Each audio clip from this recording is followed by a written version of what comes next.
Magandang umaga, Pilipinas. Narito ang magiging lagay at taya ng panahon ngayong Miyerkules, ika-17 ng Hunyo, 2026.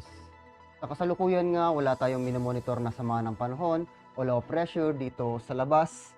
Ganun na rin sa loob ng ating Philippine Area of Responsibility. Samantala, easterlies pa rin or mainit na hangin na nagmumula dagat Pasipiko ang nakakaapekto sa malaking bahagi ng ating bansa, particular na nga dito sa Eastern Visayas at Eastern Mindanao. Samantala, ang Metro Manila at labing bahagi ng ating bansa, inaasahan pa rin natin ang mga localized thunderstorm. Dulot nga ng localized thunderstorm at ng easterlies, aasahan natin ang Metro Manila na labing bahagi ng Luzon, ang Visayas. Ganoon na rin sa Mindanao, aasahan pa rin natin ang bahagyang maulap hanggang maulap na kalangitan na may mga posibilidad na pulo-pulong pag-ulan, pagkulog at pagkidlat, lalong-lalo na sa dakong hapon at gabi. Para sa flight level wind chart na 2,500 at 5,000 feet, dulot nga ng easterlies, particular dito sa Luzon, aasahan natin ang bahagyang malakas hanggang malakas na hangin na umaabot ng 20 knots, particular dito sa eastern section ng Luzon na nagmumula ang hangin sa timog silangan hanggang silangan. Samantala dito sa may Visayas at Mindanao, aabutin nito ang hangin na 10 to 15 knots, bahagyang malakas hanggang malakas na hangin na nagmumula naman sa may silangan. Pagdating ng 10,000 feet at 18,000 feet, ang malaking bahagi ng ating bansa, aasahan natin ang malakas na hangin na umaabot ng 20 to 25 knots, particular na dito sa eastern section ng Luzon, Visayas at Mindanao na nagmumula sa may silangan.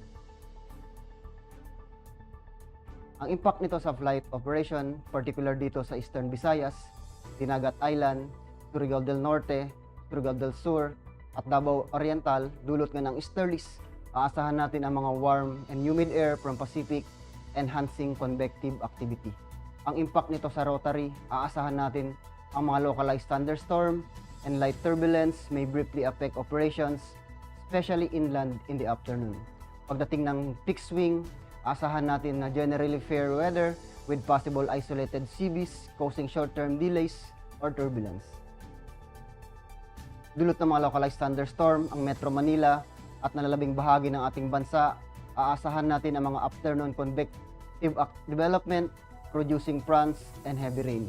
Ang impact nito sa rotary, may mga downbursts, strong gusts, and reduced visibility pose significant hazard, so avoid flight in sea based activity. Para naman sa peak swing, aasahan natin ang mga severe turbulence and wind shear likely during arrival and departure phase. Aasahan din natin ang aircraft may experience temporary delays or require diversions. Ang araw ay sumikat kaninang 05:27 AM at lulubog mamayang 06:26 PM.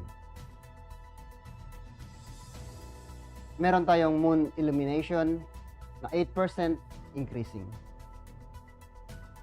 Para manatiling updated sa lagay at taya ng panahon, ugaliin i-follow ang aming social media account na Air Force Weather Center.